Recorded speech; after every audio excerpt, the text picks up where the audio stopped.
Good morning, Bensi. Good morning, Elaine. Good morning. Good morning. Good morning. Yeah.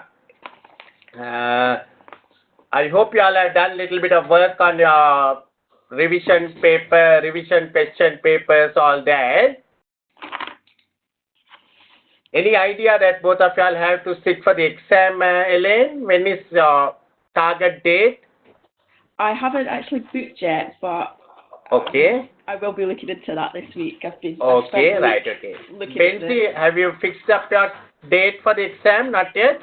No. I think it's probably going to be mid or end of August. Okay, that's fine. So you have a little bit of time. What I would urge is now to look at lots of questions. I shared that Kaplan question and revision book, the latest one. Try to look at more questions. I think that will be the way out for this exam now. Yeah. So what I have done is I basically sent you about 50 questions. Let's try and see as much as possible to go through the questions. I'm not working on timing of the questions, but because what I want is to, to give the approach for the questions to how to answer this kind of questions, right? So let's look at some of these questions today. Okay. If you all have any ideas of the question, you can always say you may be right, you may be wrong, it's all right.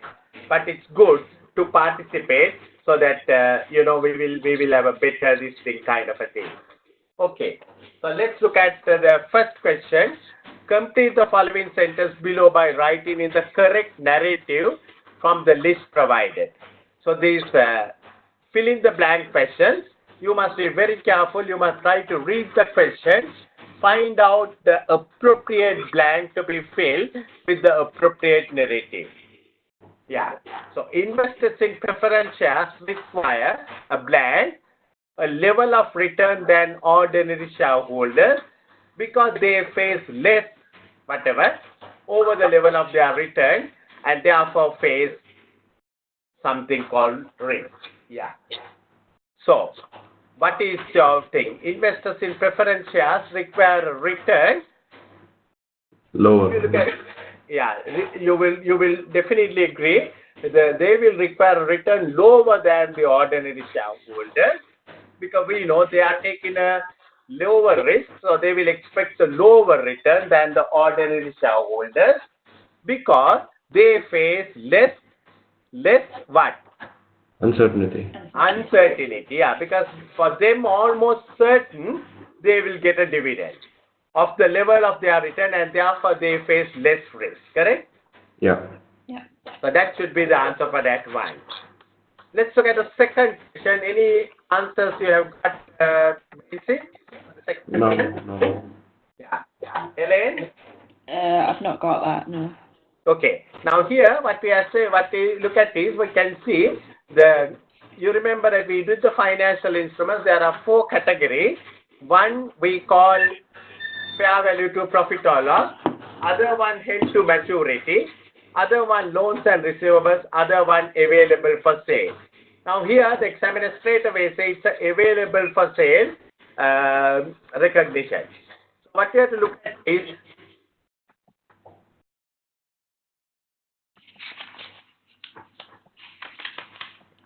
if it is available for sale, we know the transaction costs are always added to the original initial fair value.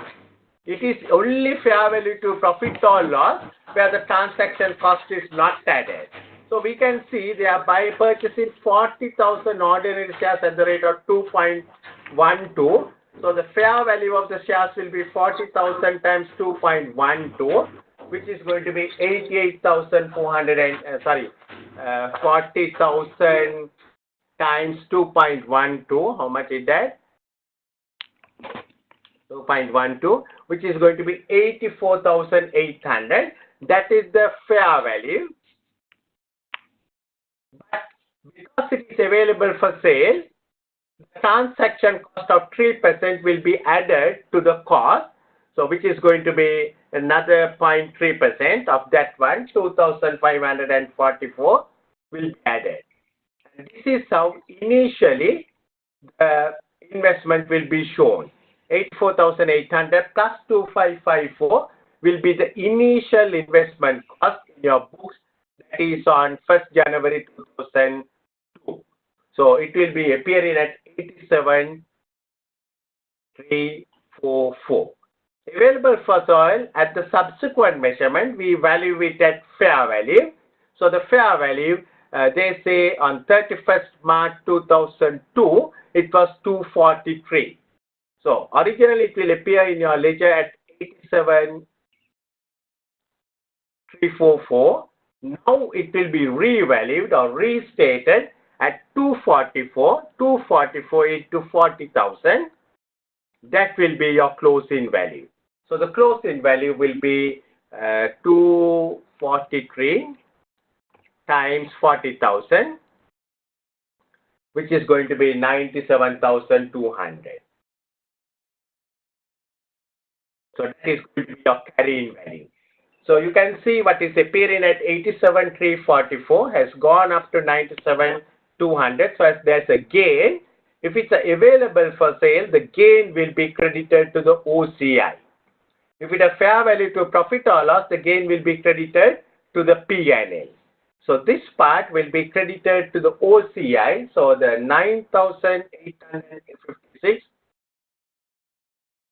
this will be credited to the OCI. So your P&L, because they asked you what amount should be included in the statement of P&L and other comprehensive income for the year ended 31st March 2002. So there is no P&L charge for the transaction cost because it is charged to the asset. It is added to the asset. So because of that, A is wrong. B, gain to OCI 9856. That is the right answer. Second one, third one, expense to P&L 2544. No. If it was fair value to profit or loss, we will charge it to the P&L, but not when it is available for sale, when it is loans and receivables, when it is held to maturity. There is, I can't think of a gain of 12,400, gain is 9,856. And the gain to profit or loss, no, you don't credit it to the P&L because it is available for sale. It will be credited to the OCI. Is it clear? Yeah. Yeah. Yeah. Any questions? Please ask me.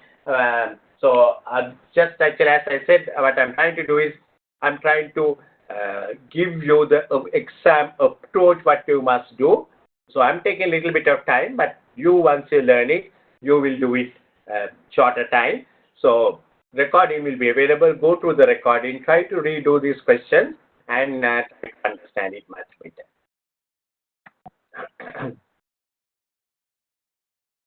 Question number 3. Any ideas you have?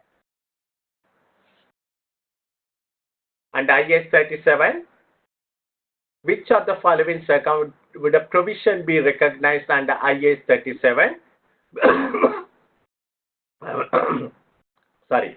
Provisions, contingent liabilities and contingent assets. In which of the following situations? Any guesses you have, Benzi?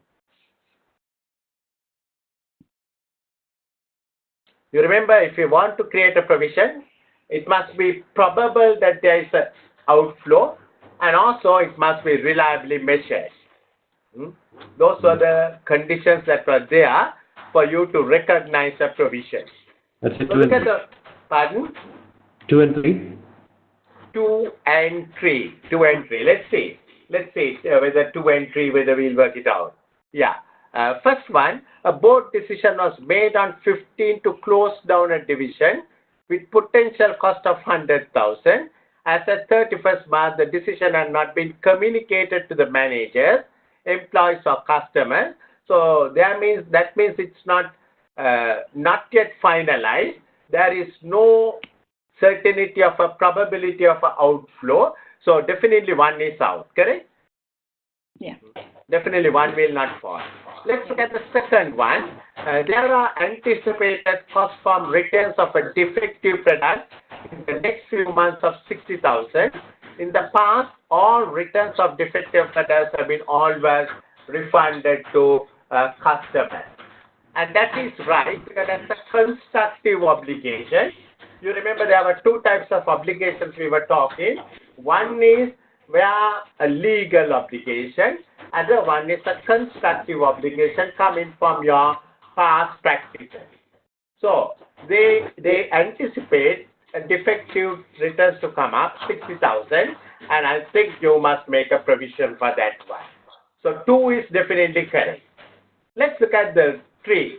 It is anticipated that the major refurbishment will take place from June onwards, costing 85,000.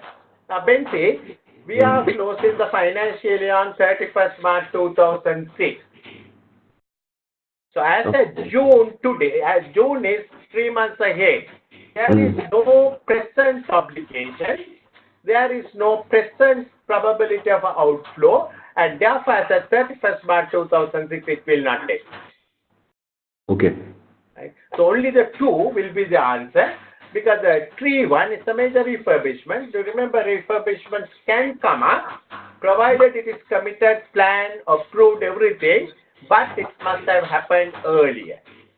I mean, if it is going to happen in the future, you can't take it as and make a provision in the 31st March 2006. So only answer is 2. Agree? Yeah. 4, any answers here? This is IFRS 2. This is IFRS 2. Which of the following is the correct formula for calculating the year-end balance in equity for an equity settled transaction? So remember, IFRS 2 has 2 bases of transactions: equity settled or cash settled. So equity settled or cash settled. Estimated number of entitled to benefits, which is right. Number of instruments per employment, which is right. Fair value per instrument at year end into the proportion vesting period elapsed at the year end. That is wrong, because if it was cash settled, you will take the fair value of instrument at year end. Elaine. But if it is equity settled, we take the grant date. So the B1, estimated number of employees entitled to benefit, times number of instruments per employee, times fair value of investment at grant date, which is the right one, into the proportion of vesting period elapsed at the year end. Proportion of vesting period elapsed at the year end. Now, if you look at the B and C, you can see only difference is the C says proportion of exercise period elapsed at the end. That is wrong. It's always the proportion of vesting period elapsed, not the exercise period. We always look at the vesting period. So because of that, the right answer is B. Remember that one.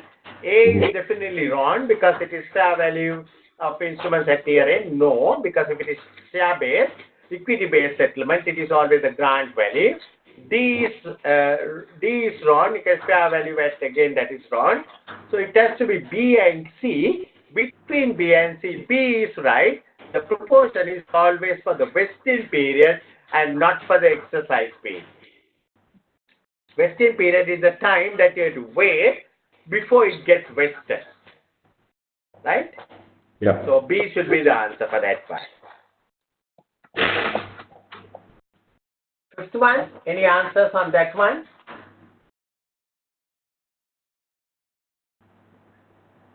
You remember, whenever a company buys another company, we have to pay a consideration. Consideration can be cash, then it is the fair value of the cash, the fair value is the cash paid. Consideration can be in form of shares. In that case, the market value of the shares on the day of the acquisition is the fair value. Consideration can be deferred later on. In that case, the time value of the money should be taken. Consideration sometimes can be contingent, conditional, which we call earn arrangements, earn out arrangements. You have to do something to get it. In that case, you have to look at the probability of it happening and work it out. So here on 1st March 2005, PB listed acquired 80% of 3 million ordinary shares of SV. The consideration for each share acquired comprised a cash payment of 120 plus 2 ordinary shares in PB. The market value of one ordinary share on PB was 1st March was 150, rising to 160 by ending 31st March 2005. Professional fees paid to the external accountants, legal advisors were 400,000. IFRS 3 very clearly says any professional fees paid should be charged to the P&L. It's not part of consideration. So you have to remember that one. IFRS 3 clearly says any professional fees paid or legal fees paid is considered as an expenditure. So that 400,000 will never come. And the important date is 1st March 2005. That was the day that you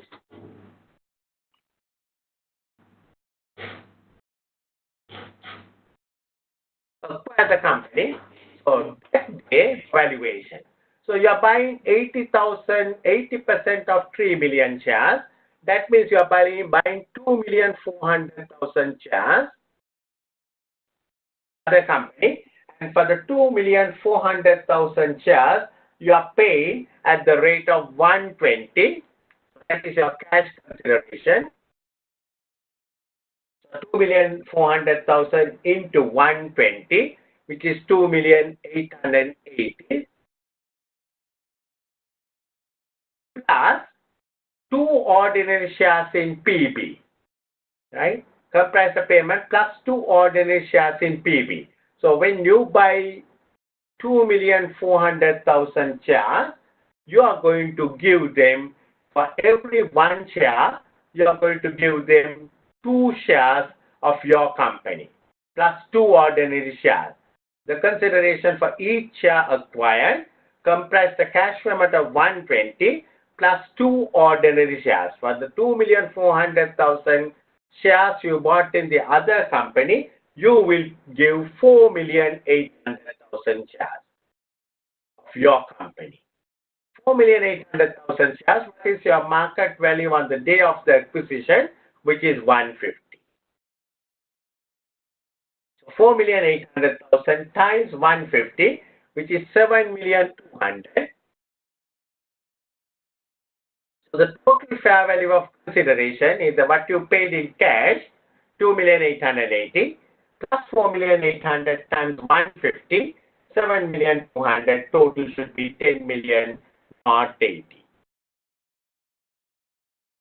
400,000 what you pay as professional fees will be charged to the P&L. Okay? Clear?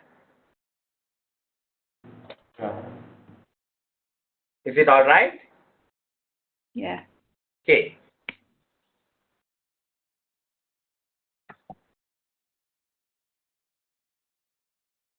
So now we come to question number 6. So here PJ acquired 1 million ordinary shares of DF on 1st January 2003. So PJ is the company.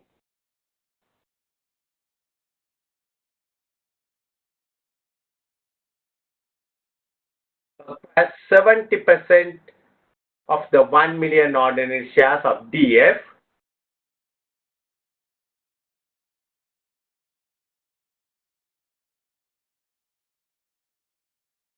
January 2003 for 1,800,000 when DF retained earnings of 500,000.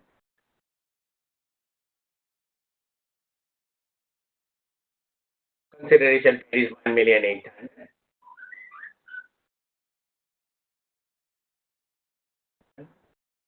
Then group policies to measure NCI at proportionate share of net assets. Now you can see immediately they are given the fair value of NCI was 600,000. That is totally irrelevant because they are going to measure it at the fair value. The NCI will be measured at the fair value. Sorry, the proportion, not the fair value. So that 600,000 figure is totally irrelevant. What we need is the proportion to take it. So we can take the proportion. Share capital of the subsidiary is 1 million.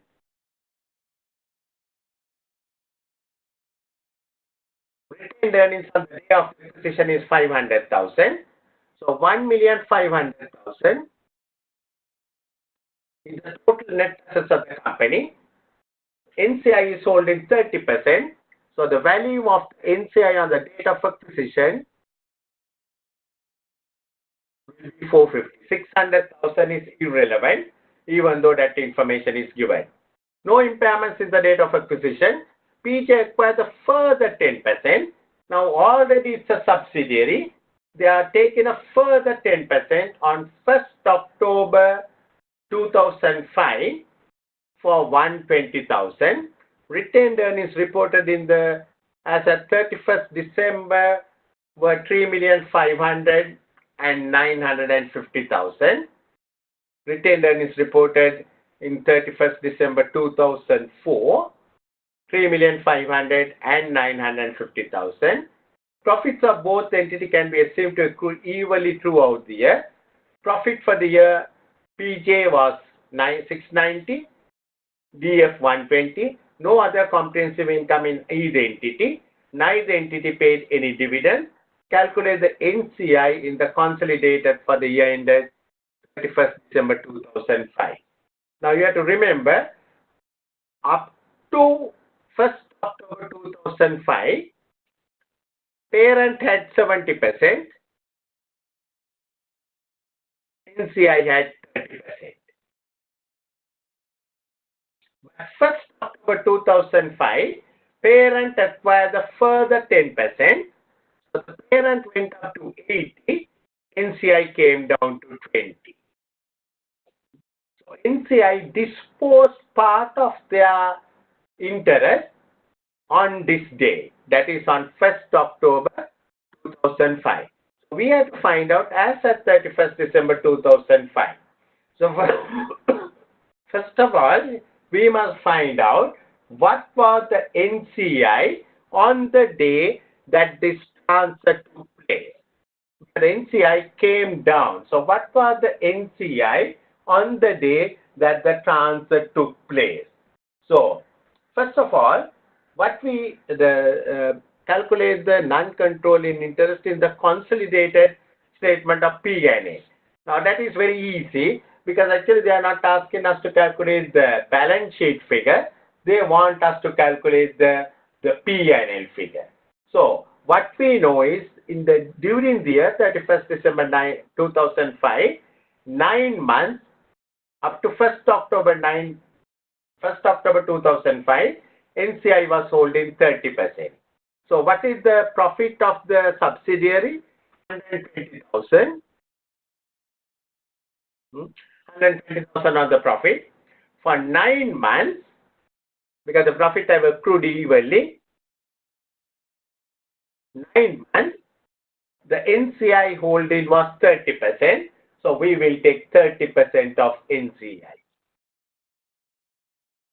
So for the 9 months, the P&L figure will be 27,000. Second 3 months, 120,000 over 12. Second 3 months, we have an NCI holding of only 20%. Right? So it is 6,000. So actually, even though they are given lot of information, now this is where you have to be careful. What you need to answer is this 120. What you need to answer is that 70 and 10 the date, and the real answer is only 33,000. That's all. So you can see in these OT papers I have seen, they give lot of irrelevant information. And if you don't read the question, you will be starting doing all these calculations which you might find unnecessary. Which you need to find out is the profit or loss under comprehensive income. If they have asked for the statement of financial position, it would have been a tough one, but they are not asking that part of it. So they are asking the P&L part. So you have to look at, okay, the subsidiary property 120. First 9 months, NCI holding was 30. Second 3 months, NCI holding is only 20. That's all you need to do it. So remember, try to read this bottom part of the question before you try to do your working. Because you might find ultimately a lot of unnecessary workings, like what I started, which was totally useless. Okay? Yeah. Right. Yeah.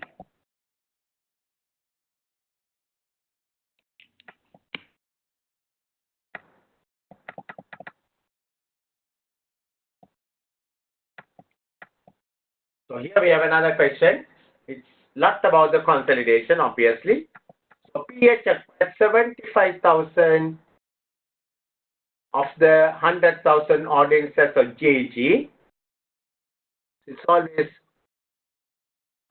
a little chart, but always try to look at what are they asking. So they're asking again the consolidated retained earnings as at 31st December 2005. So PH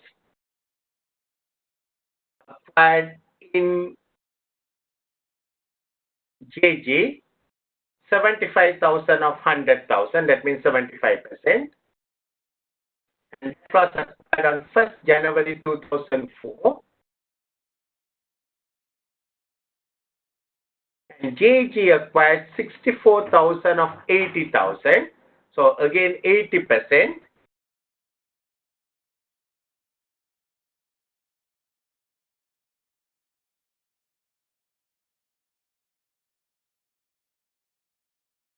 TR 80%, that was acquired on 1st January 2005. So PH is directly controlling JG, and that is controlling from 1st of January 2004. JG is controlling TR directly with 80%. That control came only on 1st January 2005. So PH is indirectly controlling TR with a 60%, 75 into 80, 60%. So PH in TR is 60%, 75 into 80, and that has come up only on 1st January 2005, because the JG TR became a subsidiary of JG only on 1st January 2005. So for you also, the parent also, it is that day. So PH elected to measure in non-controlling interest at acquisition at fair value. Fair value of the non-controlling interest was 150,000. Fair value of one equity share was 110. So we have been asked to calculate the consolidated retained earnings. Again, you can see they are given lot of unnecessary information about about the fair values and all that. What we have to look at is the consolidated retained earnings. There are no intercompany transactions. So we are looking at 31st December 2005. So parent company has 1,200,000.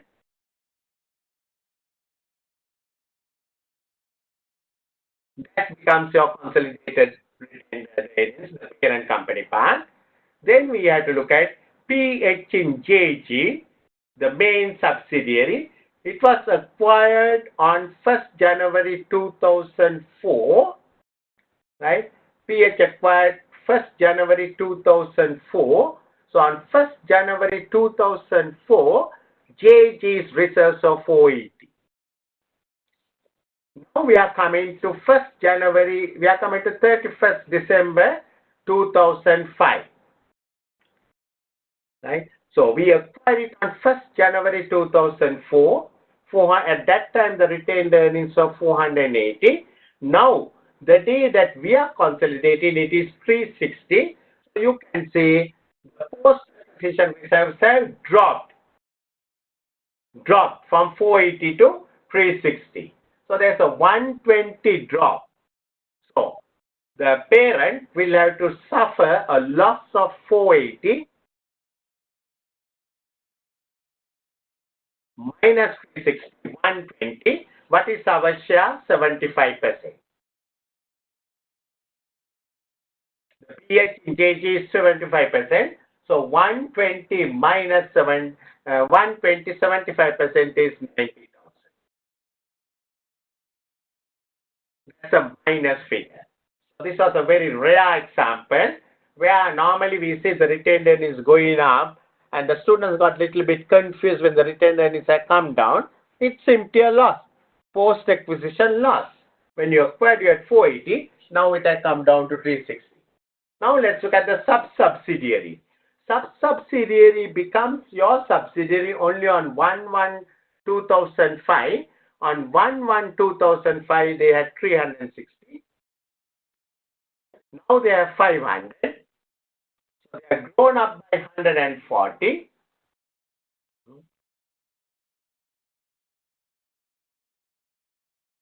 And what is the effective interest? 60%. 80 into 75, 60%. So 140 times 60% is 84. 84 will be the plus figure. 1,200,000 minus 90 plus 84,000 should be your figure, which will be 1,194,000.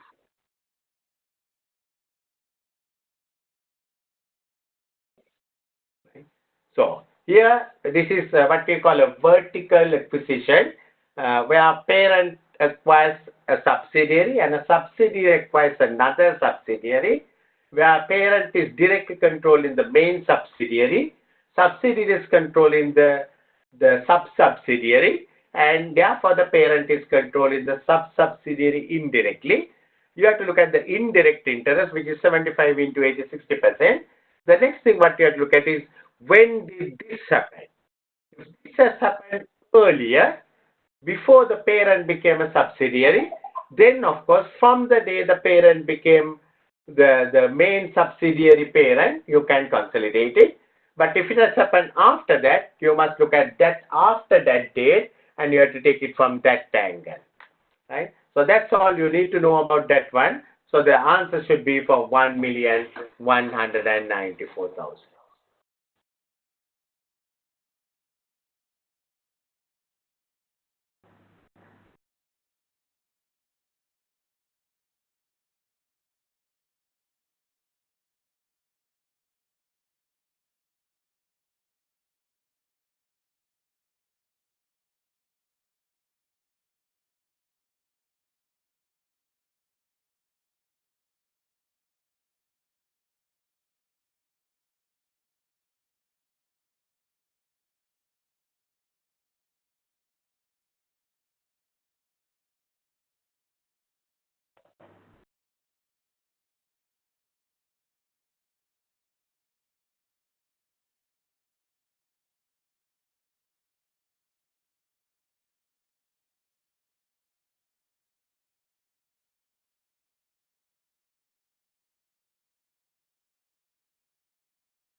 Oh, sorry.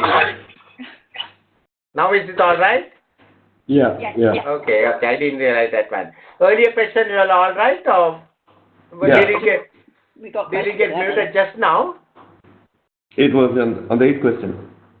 Right. Okay, right. Okay. So we are all right. So I was talking about the NCI in the statement of changes in equity.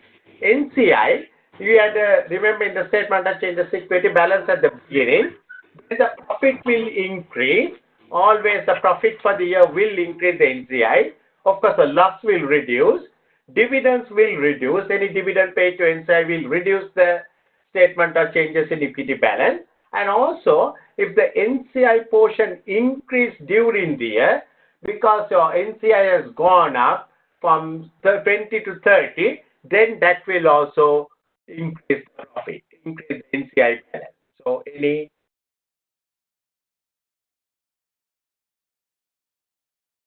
increase in NCI balance, right? So these are the things. So now we have to look at from that angle, question number 8, and see which two of the following would result in an non-controlling interest. Increase in the shareholding in a subsidiary from 80 to 90. Will that increase NCI, Benzi? No. No, because there NCI is coming down. Right? Yeah. NCI was originally 20, now it is coming down to 10. So it is not going to increase the NCI balance.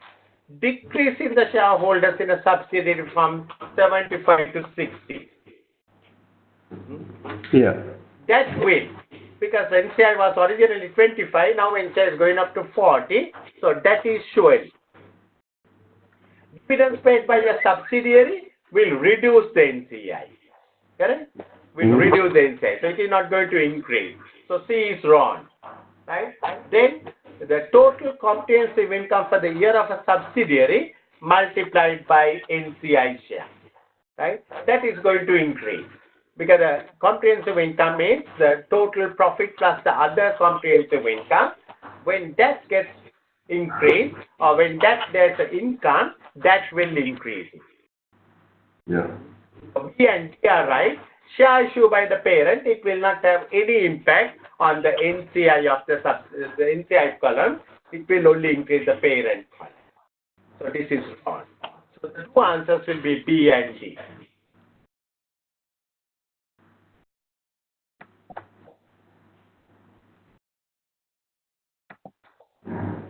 Number 9. Should be easy. Guesses on that one. You are the finance director of RS. Manager director wants to check his understanding of EPS. Which two of the following assertions are correct? Bonus issue may increase the EPS. Bonus issue will have no effect on RS's capacity to generate earnings in the future. Rights issue will have no effect on EPS. Rights issue is a combination of shares at a full market price with a bonus element. So, he's asking two of the following which are correct.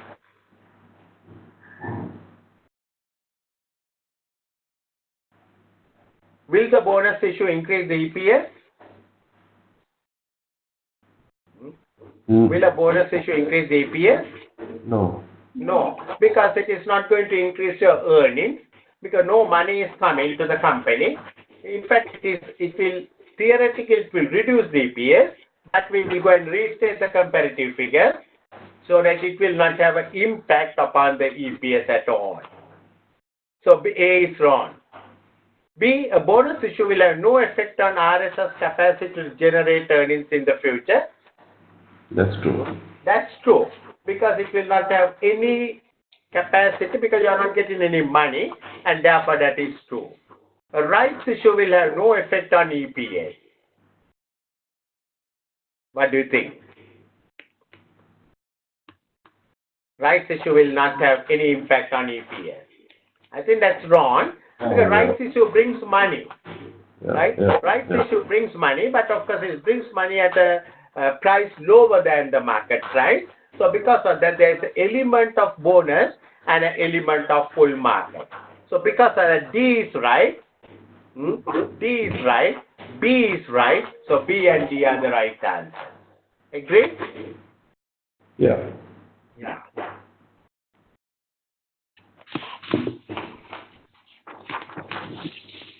N. Here it's a 3% convertible bond in issue, and they are due to be converted or redeemed within the next 2 months. So remember, convertible bond is where you have issued bonds to the lender and they have the right to convert it into shares. right? Assume no further debt is issued by AD in the year. Which of the following statements are true if all of the holders choose to convert ordinary shares in AD? So everyone is thinking of converting it into shares. So first one, select all data. Now these are tough ones because if they ask for 1 or 2 or 3, you know. But when they select all that apply, it's a very difficult one. So first of all, interest cover will fall and earnings per share will increase if all these instruments are converted. So there are two statements in that one. First of all, the interest cover will fall. Now, when you convert, what happens is you don't need to pay any interest. In fact, your profit before interest and tax will go up, and interest figure will be less. Right? Sorry, profit before interest and tax will be the same, but interest figure will be less. So interest cover will in fact go up. Correct? Yeah. Because the interest cover is profit before interest and tax divided by the interest. Interest will come down and therefore the interest cover will go up. So that part is wrong. So in exam, moment that is wrong, you don't even to read the balance part. You can just mark it wrong. But for our purposes, let's read the other part. Earnings per share will increase. Earnings per share will not increase because there will be more shares issued. Earnings per share will come down, isn't it? Yeah. So A is definitely wrong.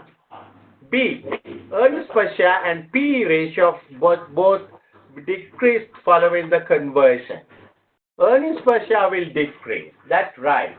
Right? Earnings per share will decrease. P ratio is something to do with the market. P ratio, you remember, it is the market price per share divided by earnings per share. So it does not have anything to do with us. It is whether the people convert or not, it is not what is going to change the P ratio. P ratio is changing due to the market reaction. So therefore, even though in the B, the first part is correct, right?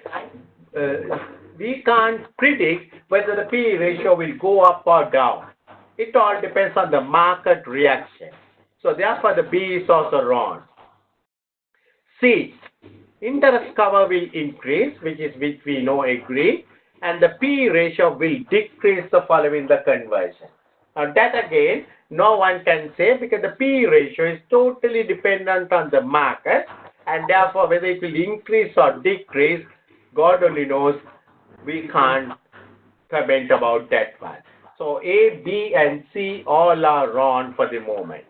D, the P ratio will move according to how the market reacts to the majority of holders converting. That is right. P ratio will always vary according to the market reaction. P ratio is market price per share divided by the dividend per share. So that, earnings per share. So that will go according to the market reaction. So D is right. Then gearing will decrease and profit available for distribution will be allocated over a greater number of ordinary shares. That is also right because the debt is reducing, equity is going up, and the gearing will decrease and profit available will be allocated over a greater number of ordinary shares. We have more number of shares, is correct. Interest cost will decrease and gearing will increase following the conversion. Interest cost will decrease, but gearing won't increase, gearing will come down. So F is wrong. So there are only two right answers, D and E. P ratio will move according to the market, gearing will decrease, those are the right answers. Okay, let's look at question number 11. Any answers you have calculated, either of y'all? So here we have 300 million, 6% bonds in issue. Debt was originally issued at its par value 100 and is now trading at 95. So this is what we call irredeemable debt because it is issued at par, right? Even though it is trading at 95%, it will be redeemed also at 100, and therefore this is issue price and the redemption price are same, and this is what we call irredeemable debt. So we can apply the formula. Cost of debt is equivalent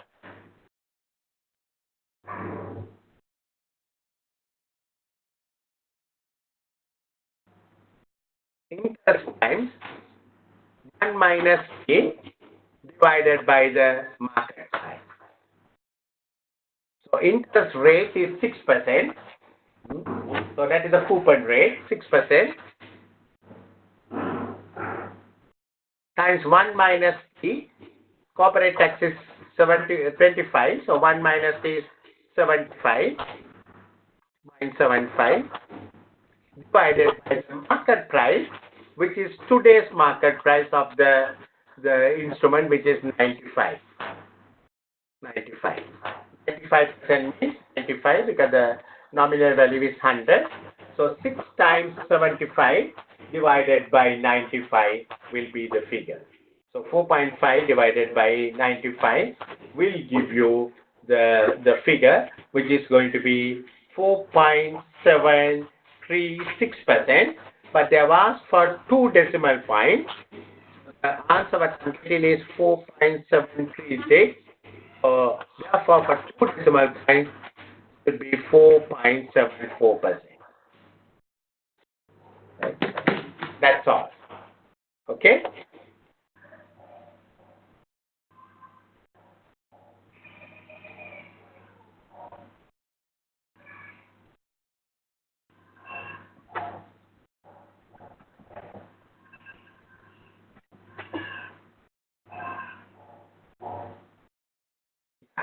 Question number 12.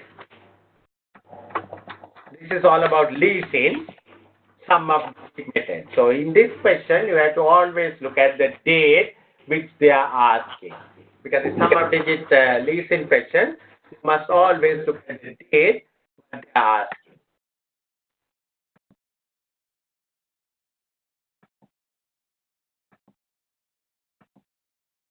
So here, on 1st January 2004, they entered into a lease.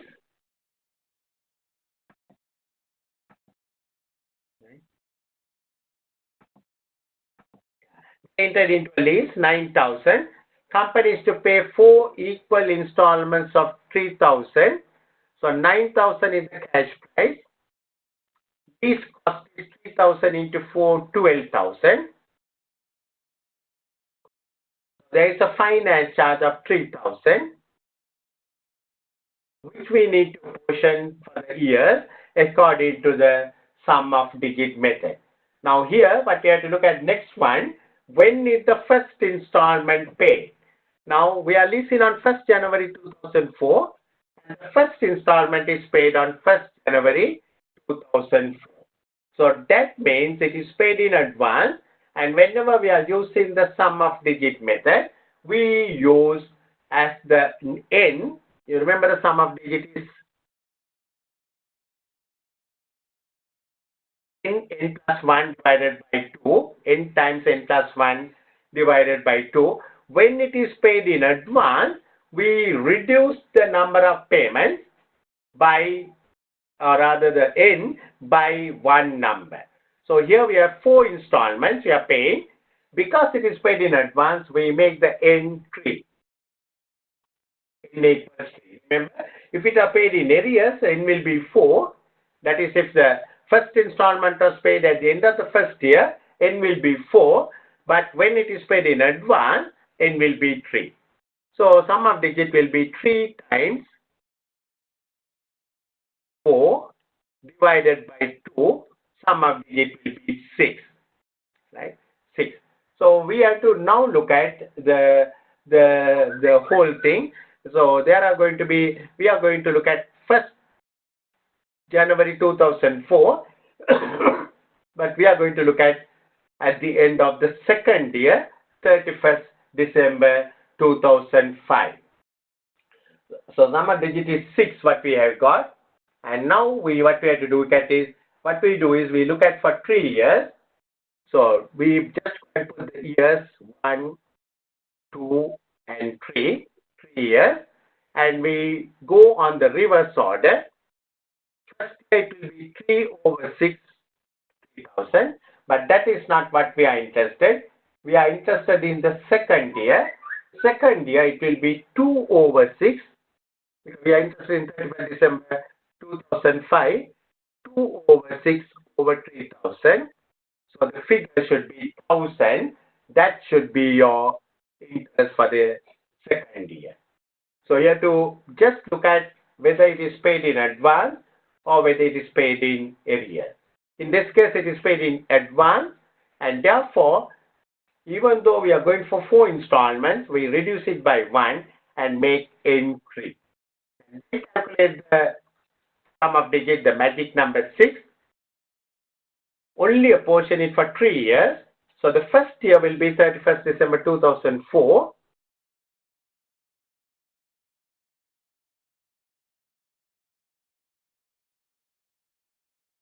Examiner is asking 31st December 2005, which is the second year. So 2 over 6 over 3,000 is the figure. Third year, it will be 3 over 6 over 3,000 will be the figure. Right? So that's the way. Sorry, not 1 over 6 over 3,000, because first 1, 2, 3, and then you go on the reverse order, 3, 2, 1. So second year, it will be 2 over 6 over 3,000. First year, it will be 3 over 6 over 3,000. Third year, it will be 1 over 6 over 3,000.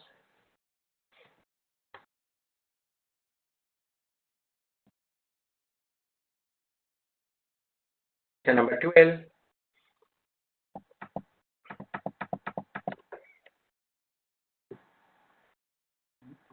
Yeah. Question number 13. Following information released to an entity. 1st January 2008, there was taxable temporary difference of 850 relating to property, plant and equipment. For the year ended 31st December, so during the year, entity claimed depreciation for tax purpose of 500,000 and charged depreciation 450. So you can see a difference arising between the accounting base and the tax base. During the year, the entity revalued the freehold property. So that is also going to increase your accounting base by 250,000. So you remember the deferred tax is always the difference between the accounting base and the tax base multiplied by the tax rate. That is what we call the deferred tax closing liability, right? So for opening tax differences are 850,000.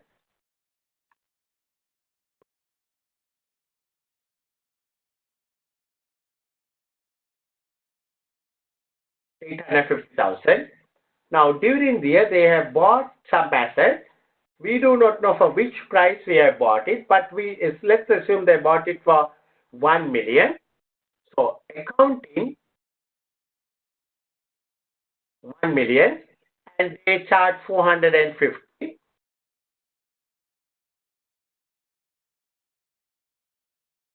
So accounting base is 550, tax base is 500.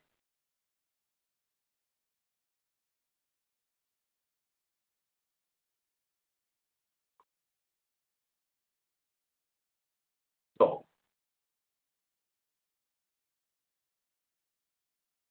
we start with 850. The first one, the 1 million, let's assume I just assume the figure as 1 million, the capital cost. So the accounting base is 1 million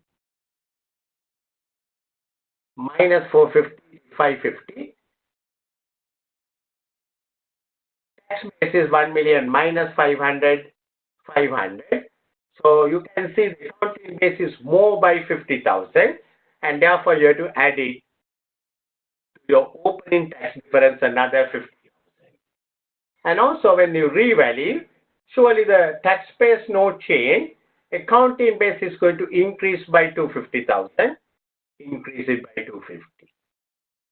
So your closing differences are going to be 850 plus 50 plus 250. 1,150,000. And they ask another calculate the deferred tax liability.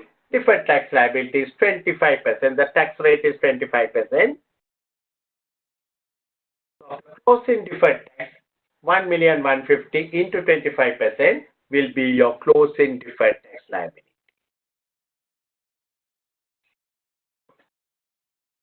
It is not the part of the question what they have asked, but if you have asked to calculate the deferred tax amount, we know opening deferred tax is 850. Right? So on the 850, 25% is your opening deferred tax balance. So 850 into 0.25, 212,500 will be your opening deferred tax. Your closing deferred tax is going to be 287,500. This is not part of your question, but I'm doing something extra. But you will see it has increased from 75,000. But you will see 250,000 increase is due to the revaluation. So 250,000, 25%, 62,500, you must go and debit the revaluation reserve. So the 250 came due to the revaluation. 25% of 250 is 62,500. That you will go and credit the deferred tax and debit the revaluation reserve.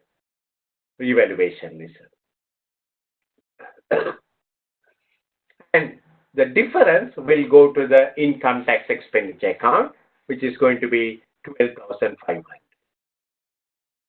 And you can see the taxable difference is only 50,000. On that one, which will go to the income tax account. But that was not asked in the question, but I just did it for your clarification.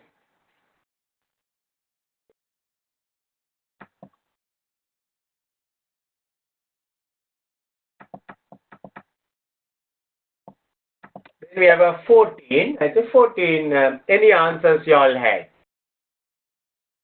CF, a contract clearing entity, signed a contract to provide 12 months cleaning of an office block.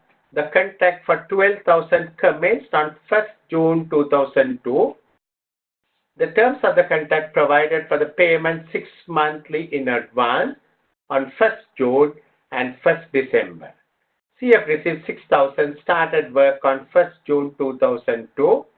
How should they account in its financial statements for the year ended 30th June 2002? So on 1st June 2002, they will get 6,000 because 12,000 is the whole year contract, but they are getting it in advance. So on 1st June 2002, they will get 6,000 money.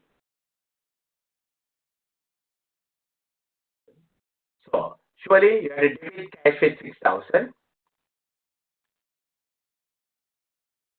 Now the question is how much we will take it as revenue in the current year, because we are closing the financials on 30th of June. So 6,000 is for 6 months, and therefore we can take credit only for 1 month. So we can credit revenue with 1,000. And IS 13 and IS 18, we have done work for 1 month. Services rendered for 1 month, we can credit revenue with 1,000. The balance 5,000 should be reflected as deferred expenses, deferred income. Because that is not yet earned, you can't show it, and therefore it should be shown as deferred. So our answer should be B.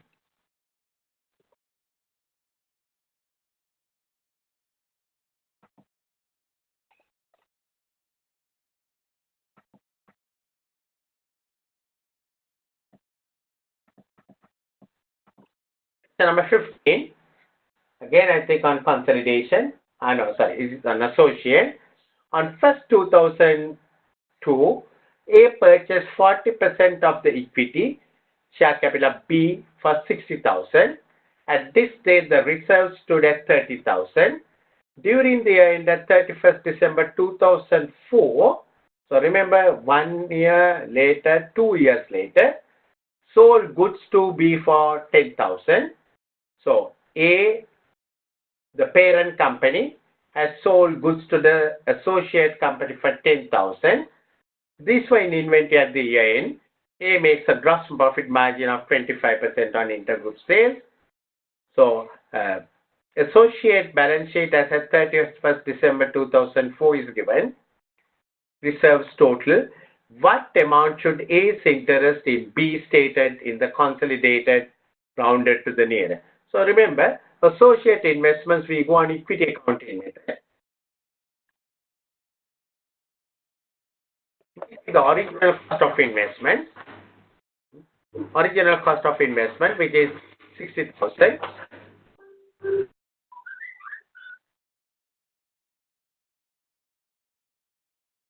Then we look at the post-acquisition profit since the day of acquisition right up to the day of consolidation. So when we acquire the company, the reserves are 30 and now the reserves are 220. So 190,000 is the post-acquisition reserves. That 40% belongs to us. So 220 minus 30. 40% of that is our post-tax profit,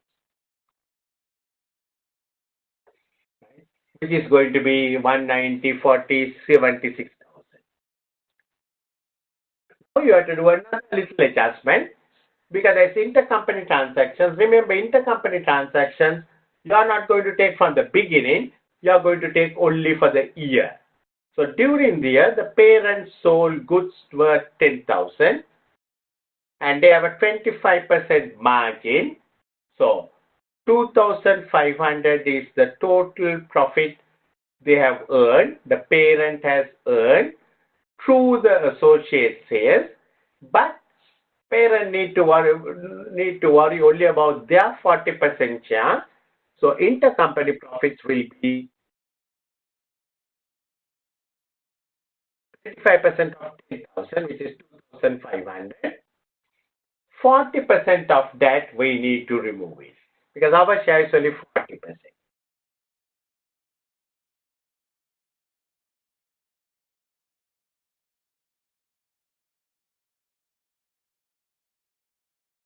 So we started with 60.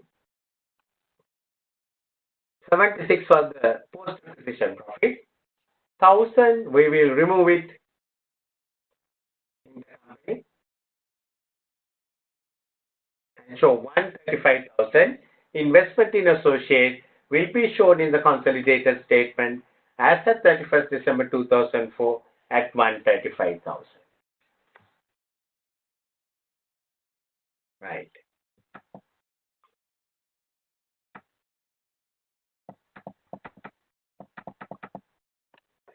$16.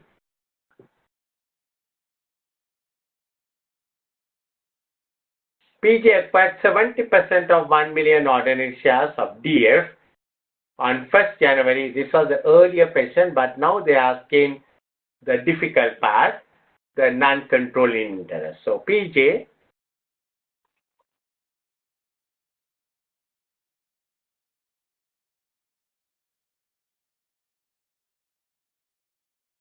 acquired 70% on 1st January 2003.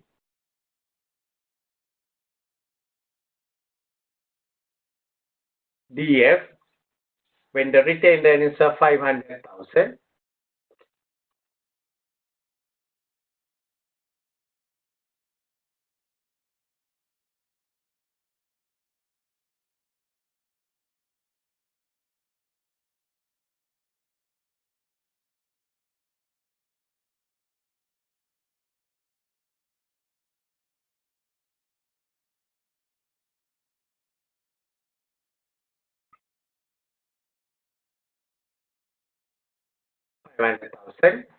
And consideration was 1,800,000. So this is the question which I was looking at. Group policies to measure NCI at proportionate basis. So even though they are given the NCI fair value, that is totally irrelevant. Proportionate basis, the share capital 1 million. Retained earnings are 500,000. On the day of the acquisition, net assets are 1,500,000. 30% of that is NCI on the day of acquisition. Then they acquired a further 10%. It's the same question. They acquired a further 10% on 1st October 2005 for 120. Retained earnings reported on 31st December 2004 given 950. Profits of both entities can be assumed to accrue evenly throughout the year and hours. So calculate the NCI interest in the consolidated. Earlier they asked the NCI in the P&L. Now they are asking the tough one, NCI in the consolidated P&L statement. So here we have to look at the day that when the transfer took place, up to some point NCI was 30, and now the NCI is dropping to 20. So we want to find out the 30% value of NCI on that particular date, which is 1st October 2005. So initially, when we measured it, it was 450. It was 450. Now we have to see from 1st January 2003 right up to 1st October,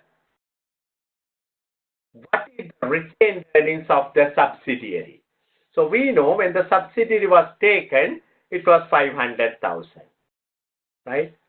The retained earnings of 500,000. Now what is retained earnings on 1st October 2005? We know at the beginning of this year, that is 1st January 2004 or 31st January 2004, 1st January 2005, retained earnings of the subsidiary was 950. But that's not good enough. During the 9 months, 120,000 profit, 12 months 120. So 9 months, their retained earnings would have gone up by another 90. So your total retained earnings at the beginning of the year was 950. Now 90, first 9 months, 1040. 1040. That is your retained earnings just as it is now, right? You started with a 950 figure and ended up with a 90 figure. Another 9 months added during the year, 1040 is the figure.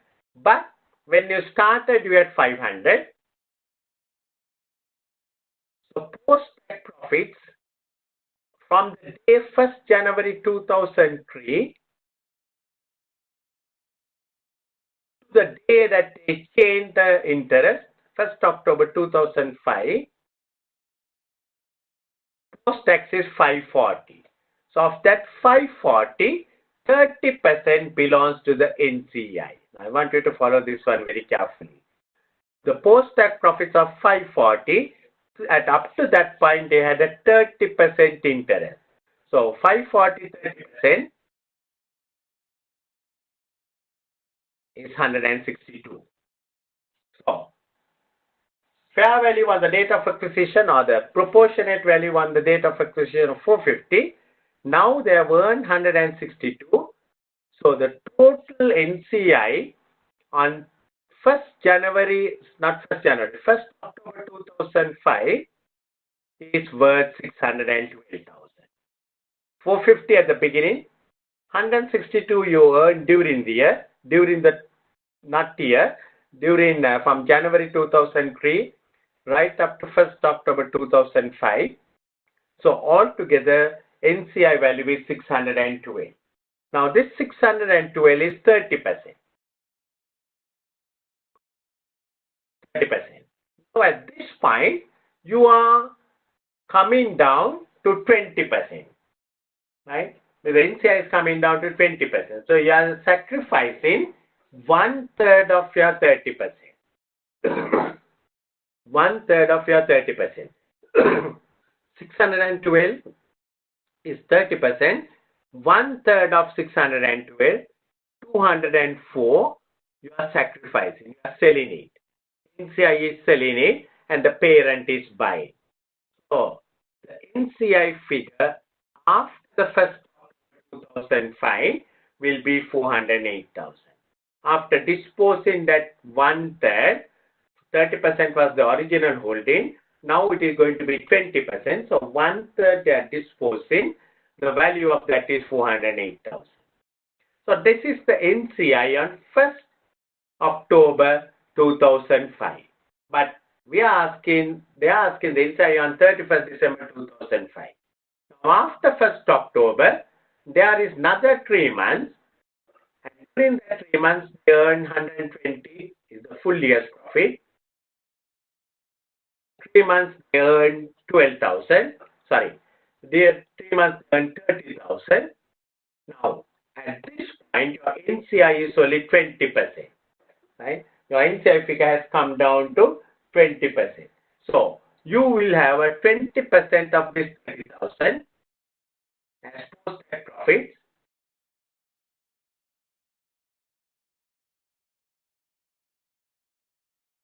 So, total NCI on the day of the balance sheet, 31st December, will be 414,000. Is it clear for both of you all? Any questions on that question? No. Right? Yeah. Clear? Okay? Elaine, are you okay with the question answer? Yeah, I'm okay.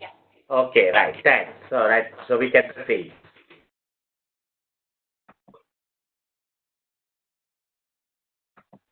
Question number 16. Let's look at the question number 17.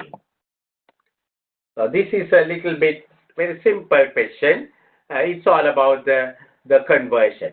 RI presents financial statements in $.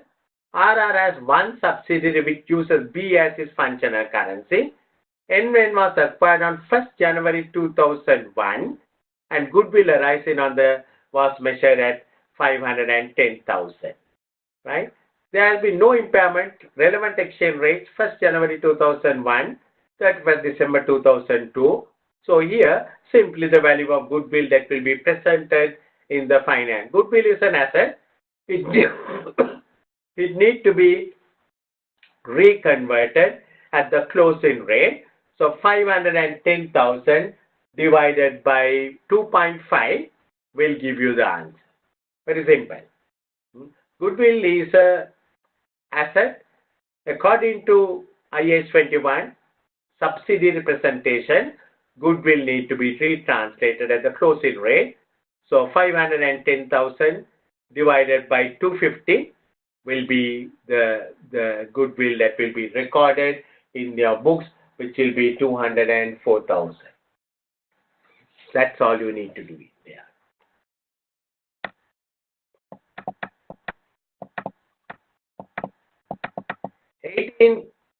I think you should be able to give a little bit of answer on that one. Here we are thinking of a disposal of a subsidiary. It's all about a cash flow, I think. In the consolidated cash flow, on a disposal of a subsidiary, the proceeds from the sale of the proceeds of the sale of the blank are recorded as a cash blank in the section blank of the cash flows. So in which section it is recorded, that is what we have to do it. Cash balance of the subsidiary at the disposal date, and the figure is shown in the statement of cash flows.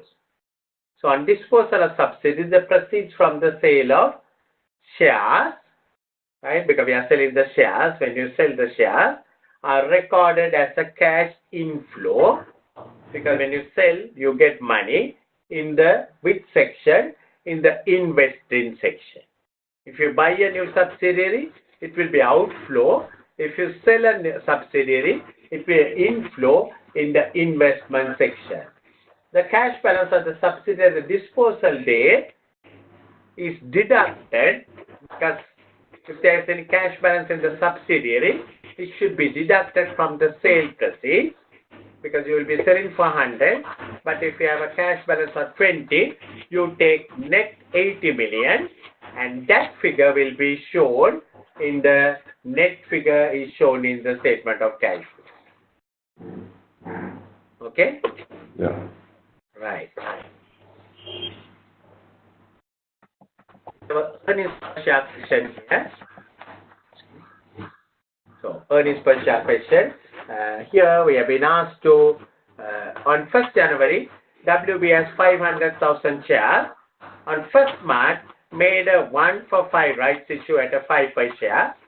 The market price of the shares immediately before the exercise was 11. During the year, W made a profit for the year 320,000. Dividends was paid on 31st December. The basic figure. So whenever we have a rights issue, we have a bonus factor. We need to calculate that one. How do we do that bonus factor calculation? We look at the theoretical ex-rights price. So first of all, we have to work out the theoretical ex-rights price, and then we have to work to the other one. Right? The bonus factor, if you remember, it is the cumulative, the cum price divided by the theoretical ex-rights price. So let's look at that one, the bonus fraction. So first of all, let's work out the theoretical ex-rights price.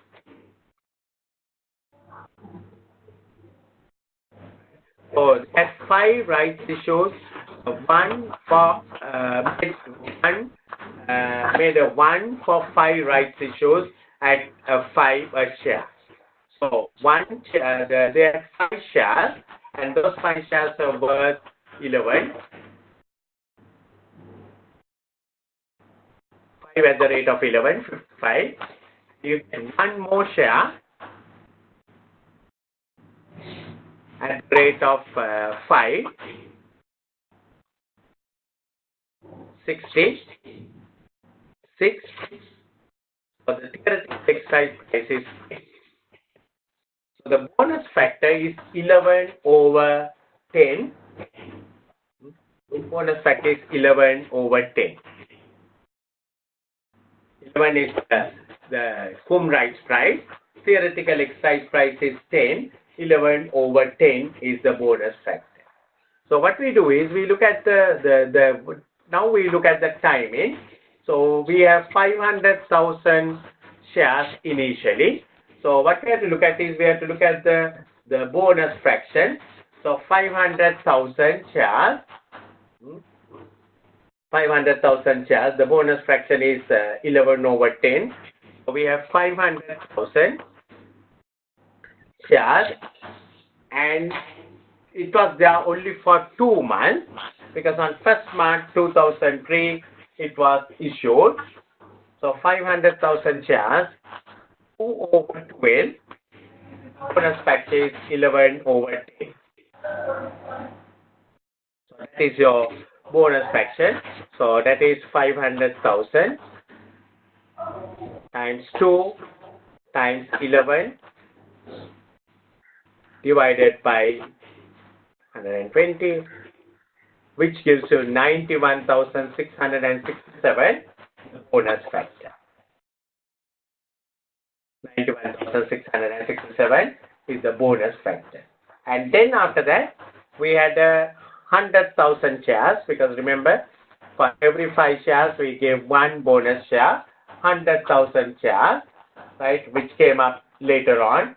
So altogether, the next number of shares what we have is the 500,000. So altogether what we have is 591,667 shares. We have it in the company. 91,667 is the bonus, and originally we had 500,000. So 591,667 shares, the weighted number of shares what we have. Total earnings are 320. Earnings are 320. But remember, there is a preference dividend of 20,000. That must be removed to get your earnings for the shareholder. divided by 591,667.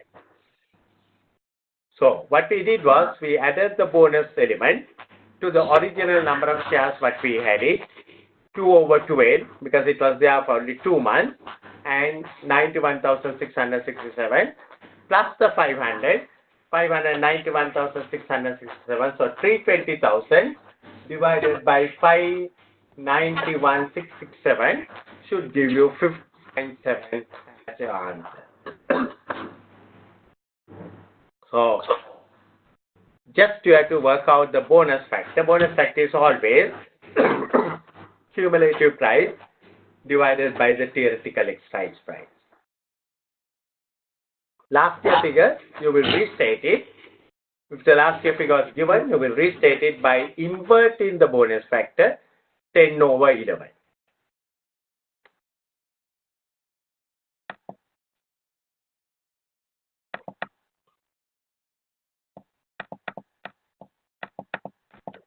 Question number 20. It's about the PE ratio. PE ratio, one company is 10.7. At that day, one of its main competitors had a PE ratio of 13.1. So, surely, the market has greater, because the PE ratio measures the confidence of the market. The market has greater confidence in future performance of KL, because they have a higher PE ratio. The market has greater confidence in the future performance of KL, and it is likely that KL has been established for a longer time and has proven track record for success. Investing in GH is likely to be what? Invested in GH is likely to be more risky than investing in KL. Because higher the PE ratio, that company is safer. Lower the PE ratio, that company is more risky. So that's question number 20.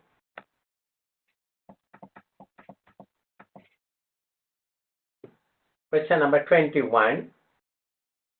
A company has issued 10% bonds that are redeemable at par in 3 years' time. Interest is paid annually. Interest payments for the most recent have been just paid. Current market price of the bond is 103.2. Rate of tax is 25%. Net present value, so they are given us two figures, 5% and 10%.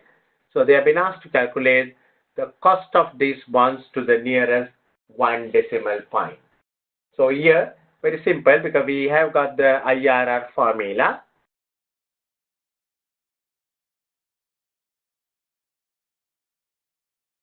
There's a plus figure, there is a minus figure. So what we have to look at is the higher NPV figure, 5%, plus difference in the rate, 10 and 5, it is 5%, times the NPV positive figure on top, 3.21, divided by both NPVs, ignoring the minus mark. So 9.51 plus 3.21, that is ignoring the minus mark, you add both the figures, which is going to be 12.72. So this is the formula to calculate the IRR. This is the formula to calculate yield to maturity.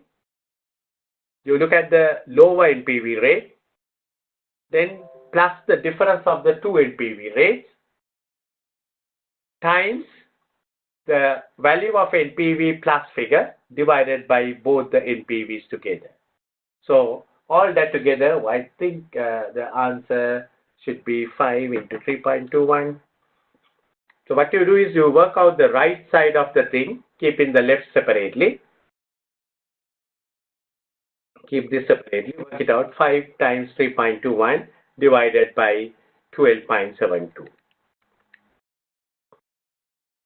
5 times 3.21 divided by 12.72, which will give you 1.26.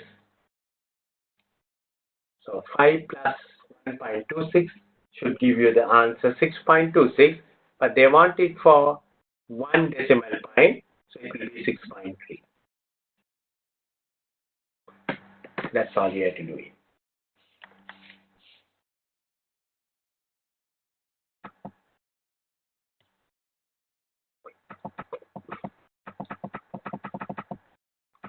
Question number 22. HP entered into an operating lease for a machine, so it's operating lease.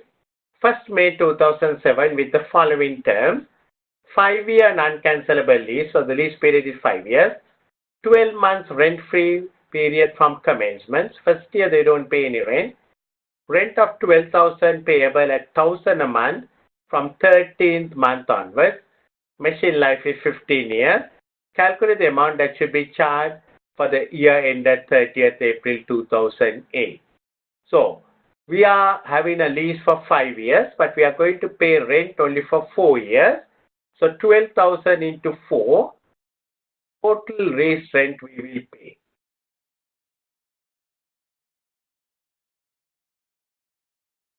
But it should be split between 5 years.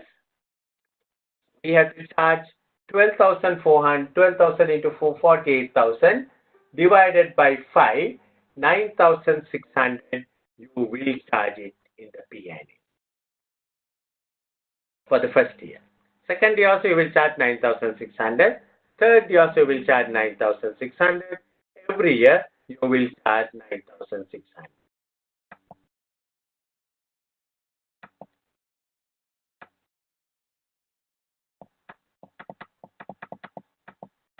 So 23. Current liabilities include accrued expenses with a carrying amount of 1,500. Related expenses will be deducted for tax purposes on a cash basis. So, we are going to carry it as accrued expenses, but for the tax purposes, it will be deducted on a cash basis. So, we will there will be a difference in the base. Interest receivable had a carrying amount of 700. The interest revenue will be taxed on cash basis.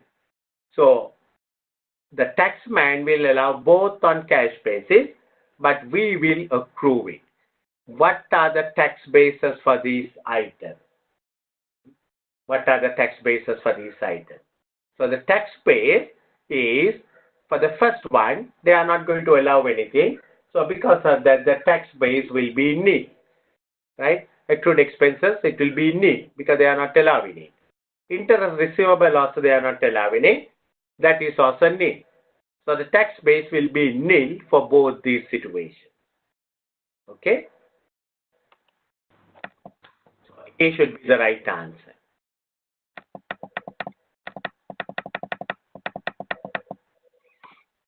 Let's look at question number 24.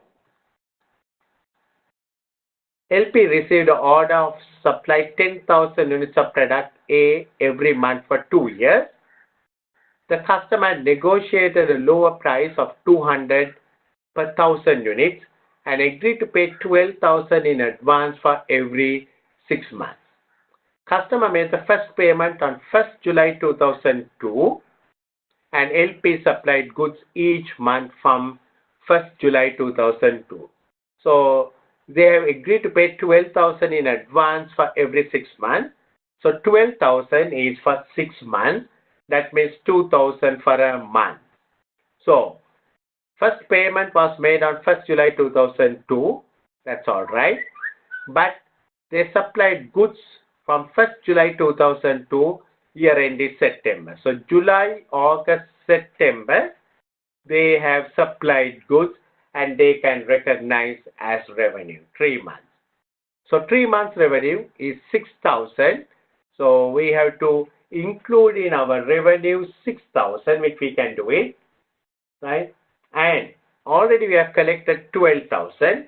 6,000 we will include it as revenue, and the balance 6,000 we will have to show it as a liability. Okay, that is not yet revenue, but money we have collected from the customer.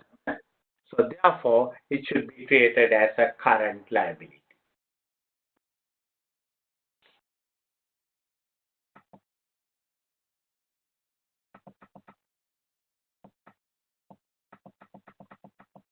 Question number 25 is about an associate company. LR owns 35% of equity capital of GS. During the year, LR purchased goods. So associate is selling with a sales value of 500,000 from GH.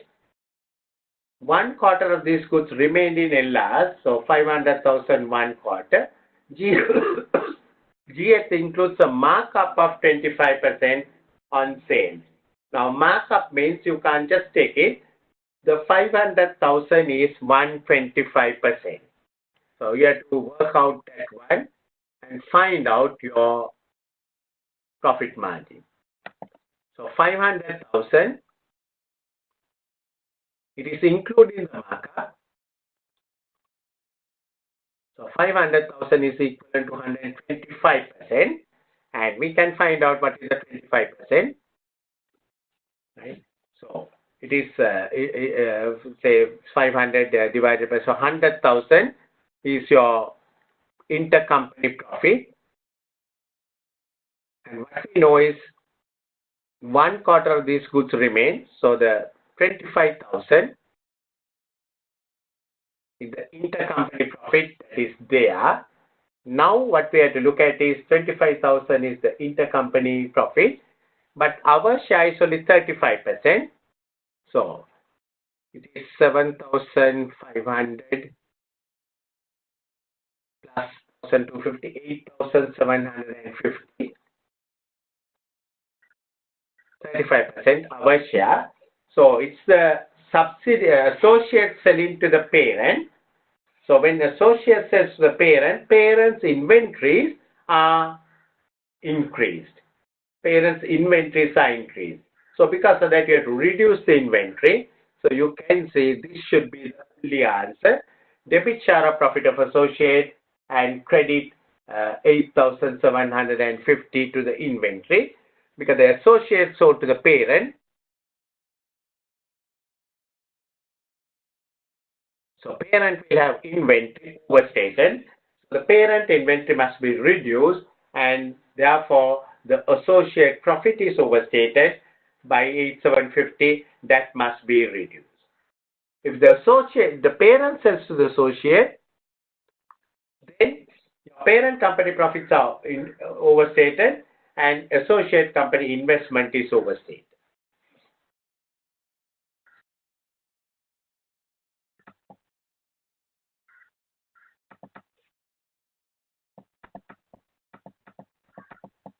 Question number 26.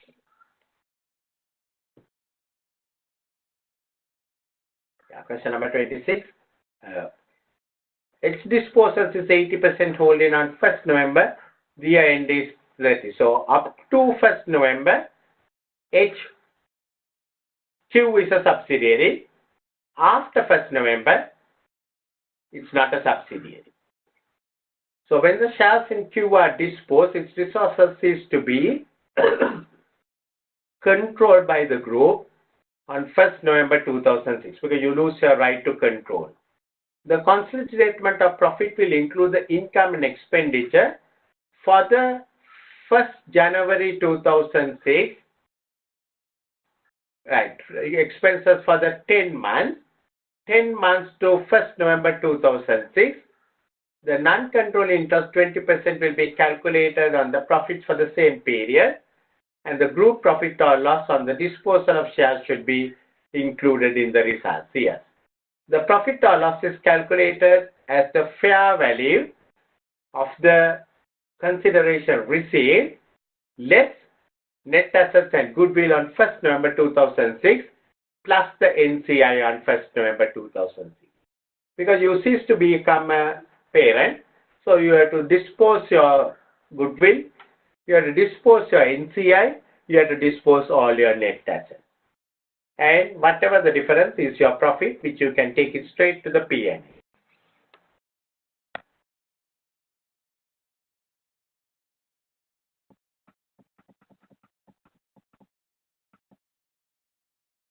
Yeah.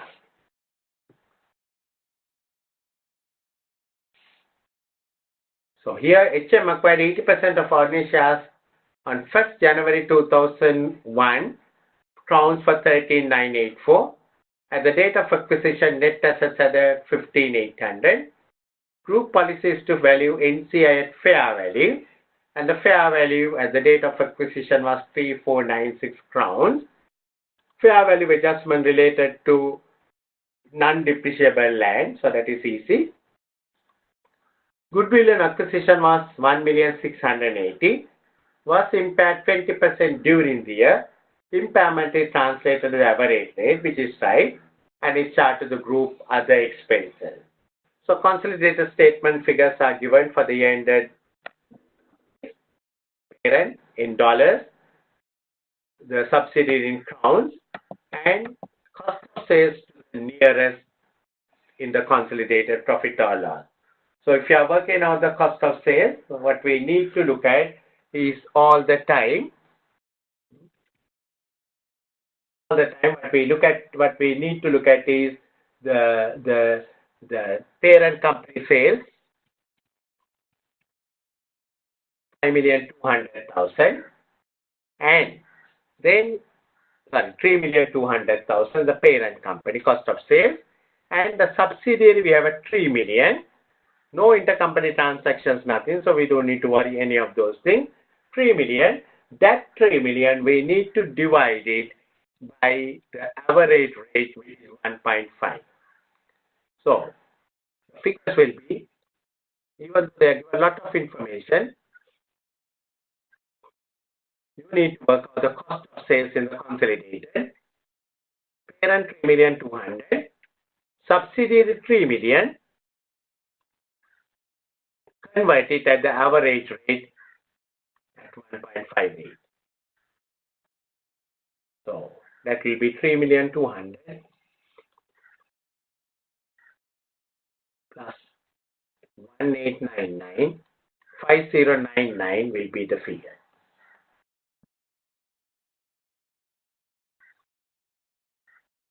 Yeah, 5,099. 5,099, answer should be B.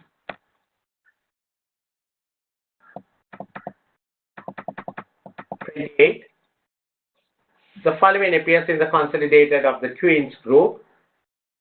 Property, plant and equipment 720, 515, revaluation surplus 515, 50.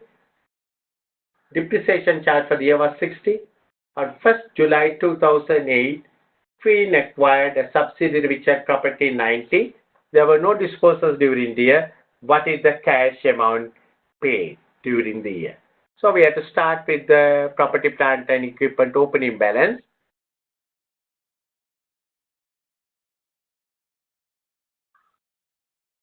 $50. That's the opening balance. Because of the revaluation, it will go up by 50. Then during the year, they acquired a subsidiary which brought another 90. Then depreciation charge was 60. So we should have the closing balance 515 plus 50 plus 90 minus 60, which is 595. And the closing figure is 720. So that means during the year they have added 125 new assets. New assets. 125 will be new assets.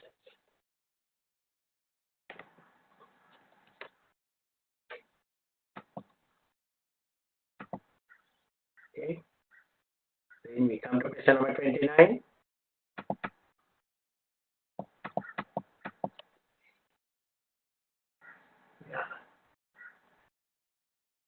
YOIS announced that it wishes to sell one of its subsidiaries, D, because of its poor liquidity position. On 31st December 2003, last day of financial year, directors purchased inventory from D at a price of 3 million and paid in full. This inventory had originally cost D 1.8. So there's an intercompany transaction, what is happening. Then they had a very poor subsidiary, but they bought goods worth 1.8 million and bought it at 3 million, surely increasing the subsidiary profits by 1.2 million. They want to sell it in January 2004, right? And inventory had originally cost. Directors intend to reverse this sale in January 2004. So you can see it's a kind of a bogus transaction. It's not a genuine transaction. So, which are the following statements is respect true? It's a deliberate attempt to mislead the potential acquirers who might rely on these financial statements, and as a result, the directors are acting unethically. I think that's the right answer because it's a very, very deliberate attempt. It's a very unethical thing because you want to dispose the subsidiary, you want to show a big profit, and for that purpose you have done that one, and therefore that's an unethical transaction.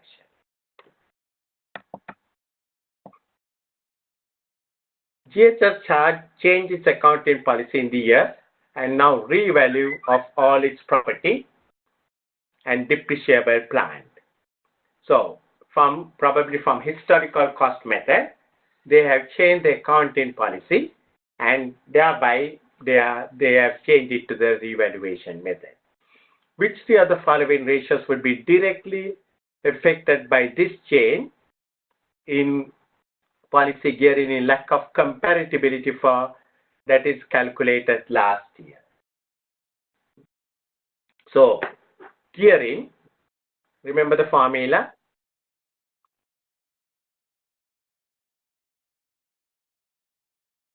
Debt divided by debt plus equity. So the moment the revaluation comes, equity goes up and the gearing will come down. So the ratio will be definitely affected by the change. That is why we are told whenever there is a accounting policy change, we must restate the ratios. So this is definitely affected. Return on capital employed, you remember it is profit before interest and tax divided by capital employed. Capital employed is debt plus equity. Again, you can say equity will go up and there's a revaluation, and therefore that ratio also will get affected. Receivable days, it is closing receivables divided by credit sales into 365. It will not have an impact because it is nothing to do with your closing receivables or credit sales, so it will not have an impact. Dividend per share is total dividends divided by number of shares. It is not affected by the change in the depreciation policy, so that is not affected. That is not affected. Interest cover is profit before interest and taxes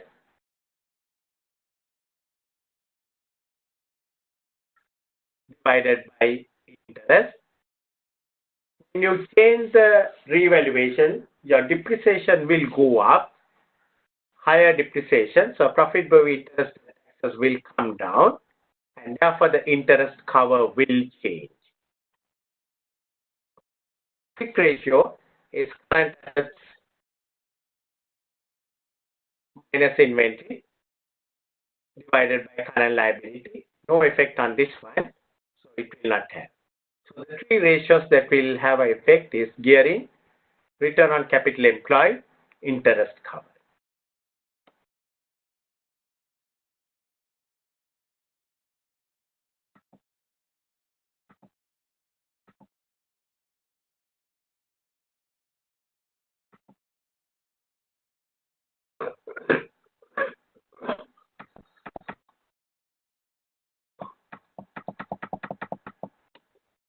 One.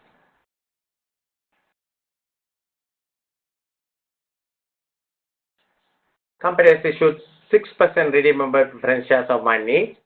Current market value is 75 cents. Rate of tax is 30%. What is the cost of preference shares? So tax will not have an impact on the preference shares because it is not deductible for taxes. So cost of preference shares is simply dividend per share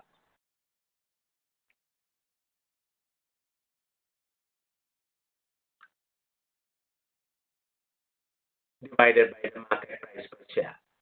So dividend per share is 6%. That means 6 cents they are paying, right? 6% is 6 cents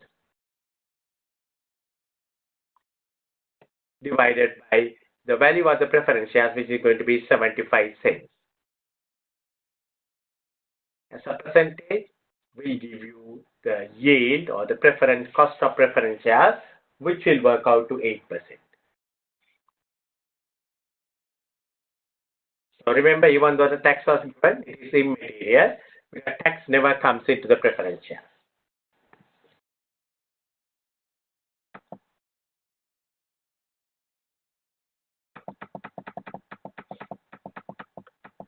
On 1st 2001, a lessee leases a non-current asset on a non-cancellable lease contract of 5 years, the details of which are asset has a useful life of 6 years, rental is 21,000 payable at the end of each year, so it is paid in arrears.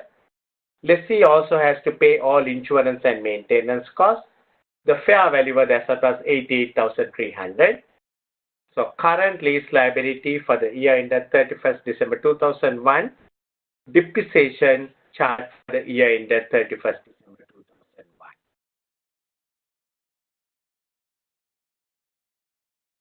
So total fair value is 88,300. 21,000 into 626,000 they are paying. So we can find out the total finance charge is going to be 88,300.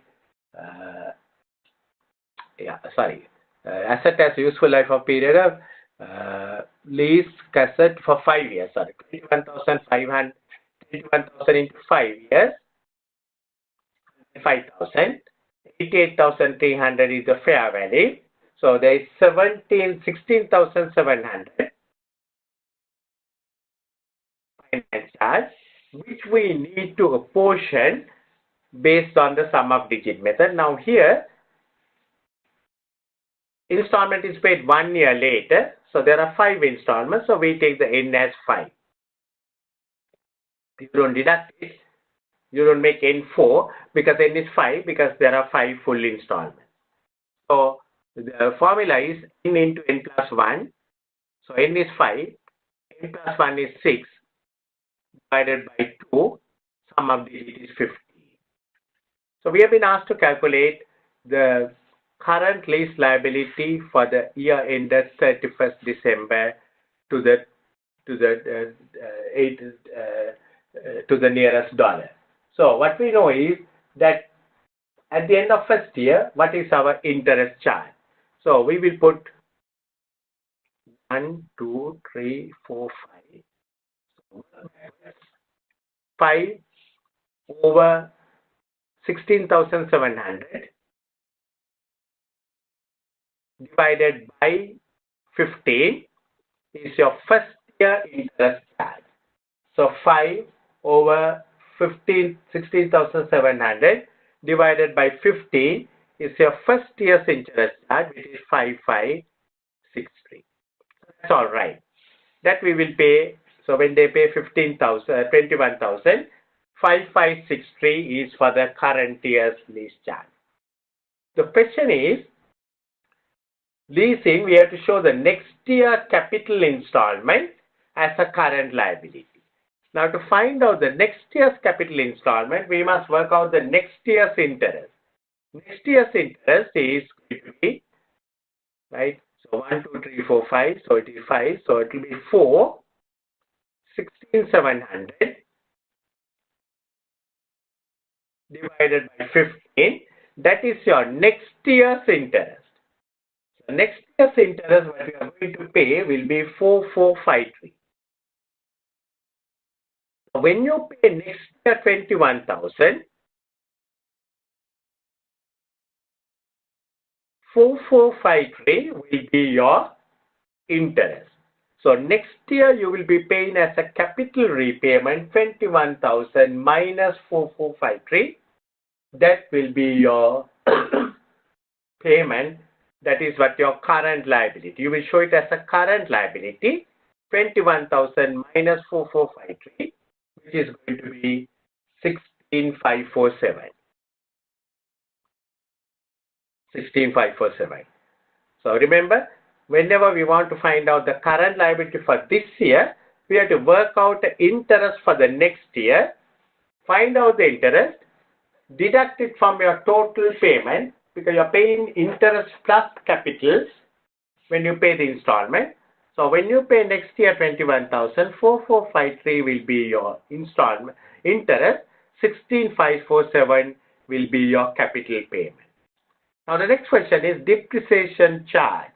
Now depreciation, you see they say they have a life period of 6 years and the lease period is 5 years.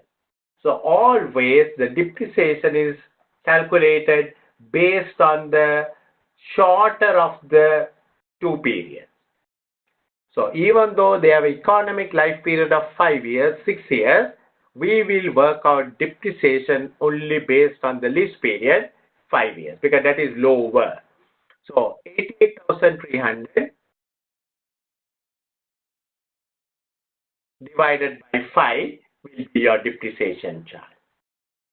Even though the economic life period is 6 years, in according with the IAS 15, we take lower of the lease period or the economic life for calculation of depreciation.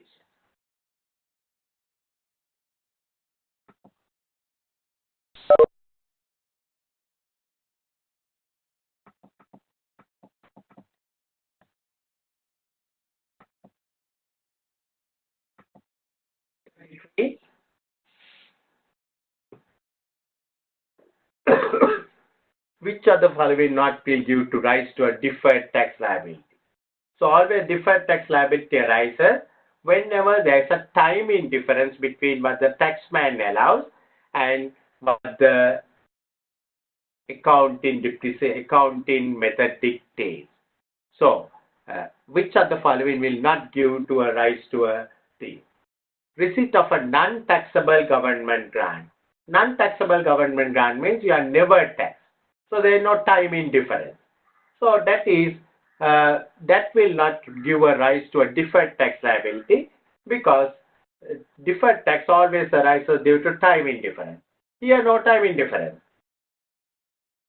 It is not taxed at any moment. So because of that, the answer should be A. Answer should be A. B. Capitalized development costs which attract tax relief when paid. Capitalized development costs which attract tax relief when paid. Yes, there is a timing difference, and that will give rise to a tax liability. Prepaid expenses where tax relief is granted when expenses are paid. Yes, that will give to a deferred tax liability. Depreciation in excess of taxes, allowance on assets, always it gives. So the only number one, receipt of a non-taxable government grant will not be due to a rise. Similarly, in the expenses side, you will see a thing like what? A thing like entertainment expenses will not give to a deferred tax asset or a liability, because entertainment is never allowed anytime.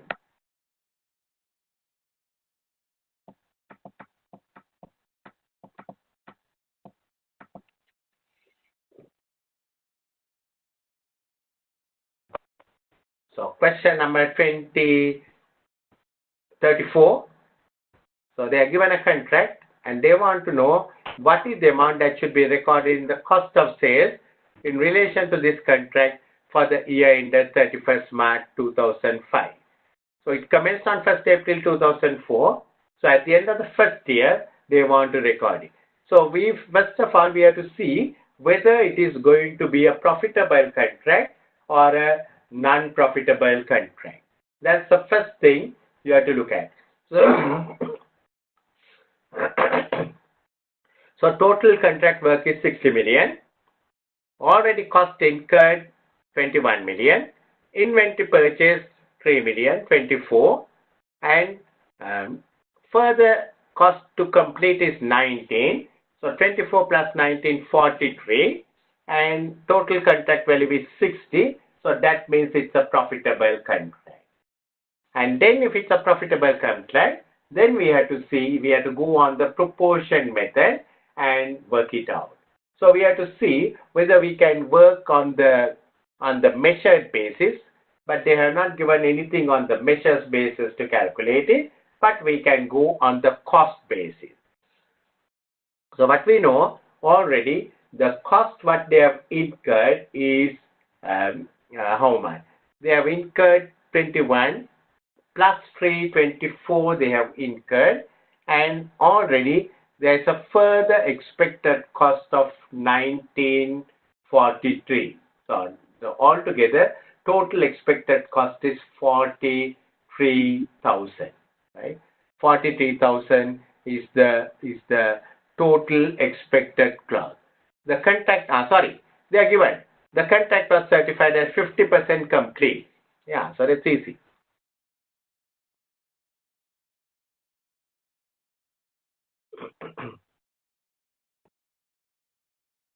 50% complete. So in that case, what are they asking? What is the amount that should be recorded in the cost of sales?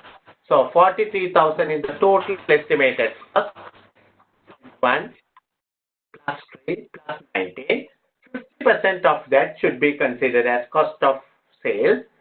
So because 50% completed, so 50% of 43,000, 51,500 should be done. Yeah, so that was not bad.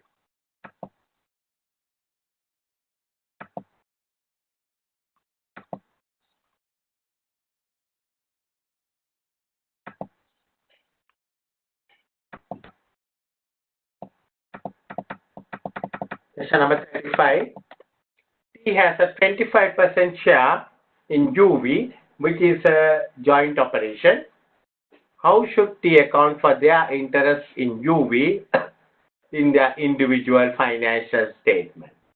So, in their individual financial statements, as far as this T has a 25% share, and what they must do is they must take 25% of assets, 25% of liabilities, 25% of revenue, 25% of expenses of that UV, the joint venture, and take it into the company, right? So, if UV was a joint venture, then it would be, because they say it's a joint operation. When it's a joint operation, what you will take is 25% of assets, 25% of liabilities, 25% of revenue, 25% of expenses generated by the UV, right? So, first answer they say nothing should be included, which is wrong. At the cost of the investment in UV as an investment in non-current assets, that is wrong. Include 25% of assets, liabilities 25% generated by UV, that is the right answer. It is not an available for sale because it is a joint venture, so you must include 25% all that. If UV was a joint venture, without it being a joint operation, then it will be included at cost or as available for sale financial asset, if it was a joint venture. But here it's a joint operation. Joint operation, you take 25% of each of those things and include it.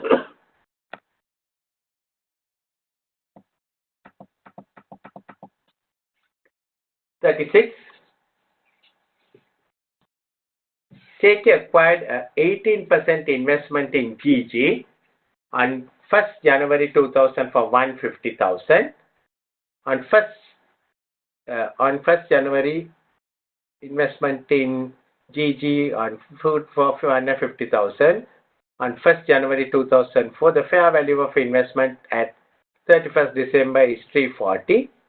On 1st July 2008, KK acquired a further additional 60%. So, originally it was not a subsidiary, but now it becomes a subsidiary with that 60% they have taken. So the day that they take control is on 1st July 2008.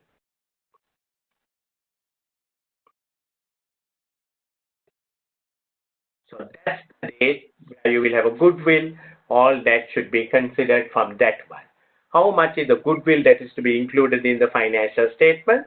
So what we have to look at is the total consideration. Total consideration is what we paid, 670,000. 670,000 what we paid, and the fair value of investment was how much? The fair value of investment is 340,000. Actually, there's a mistake here. It should be the fair value of investment not at 31st December 2008. The fair value of investment at 1st July 2008. It should be. Because on the day of the acquisition, we have to see the fair value and bring that one as a consideration. And also then we have to look at the NCI figure. So NCI is interproportion net asset method, proportionate method. So on 1st January 2008, we have to find out the NCI figure. So what we know is the NCI is 22%. 22%. We have to find out the total NCI figure. So what we have information is additional 500,000 shares. That's all right. Retained earnings, profit for the year was 95,000. For 150,000, fair value of this investment is 340,000. That's all right. On 1st December, additional 60% of the 500 I said. Share capital is 500,000 of the subsidiary. Share capital is 500,000, and then they had the retained earnings at the beginning. 1st January 2008 was 280. But our acquisition took place not on 1st January 2008. It took place on 1st July 2008. So half of the profit of 95,000 also belongs to the day up to the day of acquisition. So 500 plus 280 plus 47,500 is the total net assets of this company on 1st July 2008. 500 plus 280 plus half of 47,000, 95,000. So 780, 827,500 is the value of net assets. 22% of that one belongs to the NCI. So 827,500, 22% is 182,050 is the value of NCI. 670, the consideration we paid in cash. 340 is the value of 18% investment, the present value.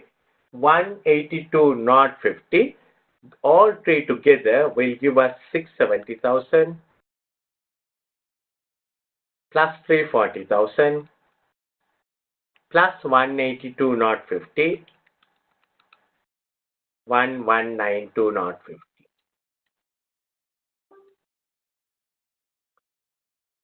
What is the value of the company that what we are going to take is going to be the net asset 500 plus 327,500. 827,500 is the value of the company we are going to take. So 1,192,050, the total consideration plus NCI. Value of the company is 827,500. The difference is goodwill. 364,500. So that should be the answer for that one. Right. We managed to do 36 questions, but there are another 14. What I would recommend is for you all to do the balance 14 questions by yourself. Do it, and any questions, because since you all are going to sit the exam somewhere after, maybe after July, just do the questions and let me know if you have any difficulties. anytime, because it might be available.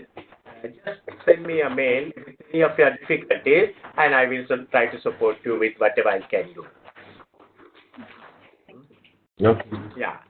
Anytime, just send me a mail. Look at your Kaplan question revision book, all the questions as much as possible. Take your time. Last couple of days, the F2 results have been not so good. I don't know why, because most of the time the F2 results are very good, but last couple of exams, the results have not been very good. So it may be, I don't know, the change of examiner or whatever, but try hard. Try to read the questions carefully, and when you are answering the paper, you have 60 questions. The approach what you must take, you can start with the question number 1. If you find that the question number 1 is but it's going to take long time, skip to the question number 2. Question number 2, you might find it's very easy. You can do it quickly. Do. Question number 3, you might find it very easy, do it. Skip the 4, skip the 5. Like that, you go through one round with all the easy questions. And generally, we believe about 15 questions, you can do it very easily. It may not take even 1 minute of time. Do that one, collect as much as possible marks, come to the second round. In the second round, look at those questions which you know, but going to take time. But don't spend on any question more than 3 minutes. Try to do within 3 minutes. If you can't, just skip it to the next question, next question, next question. Try to do it. Then, that is the second round. Third round is where you have difficult questions. Either you have not learned it, or you do not know the answer, where you will do little bit of guesswork. You might find question number 36, you do not know anything. Right? You might think the answer may be 364, 500. You will just go and put it up. Because remember, you don't get any marks for wrong answer. I mean, you don't get negative marks for wrong answer. So, because of that, you must try and complete the 60 questions, because maybe with right answers, correct answers, you have got 99, 98. Some of those guess answers may bring that 4 marks, and just for you to get to the fence and to make it 100. So, don't struggle with the paper. First round, do all the easy questions, finish it off. Second round, easy but timely questions, taking time, do it. Like this question number 36, for example. You will do it. You will take little time, but don't ever spend more than 5 minutes on a question, not worse. Third round, difficult question. You try to do it, you can't do anything about it. Make a guess answer and put it right. That one should be a very minimal one. Don't give many on that one. Maybe 4, 5 questions on that area. So that should be the approach you must take it and do the exam. So just let me know at any time. If you need any support, any help, just let me know. I will always support you. Okay? Okay then. Thanks, Bensi. Thanks, So Elaine. do all the questions. Pardon? So do all the questions are equal marks? No. Even though there are 60 questions, it is marked out of 150. Some questions carry more marks. Some questions carry less marks. It is marked out of 150. For example, a question like 36, you might get about 4 marks. Next question also maybe 4 marks. Some questions you might get only 1 mark. Out of all those 150, you must select 100 to get to the exam. How much time is there, sir? I forgot. 90 minutes. Okay. Well, do the questions have the marks on No, screen? that is the only difficulty. Okay. They don't give us the marks for the question. So we also don't know. Right. We also don't know. But remember, it is not 2.5 marks each question, no. Because there are certain questions you need lot of time. Today you would have seen some questions took lot of time. So those questions, they might give you more marks. But we have no room to escape because 100 marks is 70% almost. So because of that, we must try every question, Elaine. Yeah. Yeah. Okay. Let me know anything if you want it. Just send me a mail and I will be there for you. All right, sir. Okay. Thank you, Bensi. Thank you, Elaine. Take care. Bye. Bye. Bye.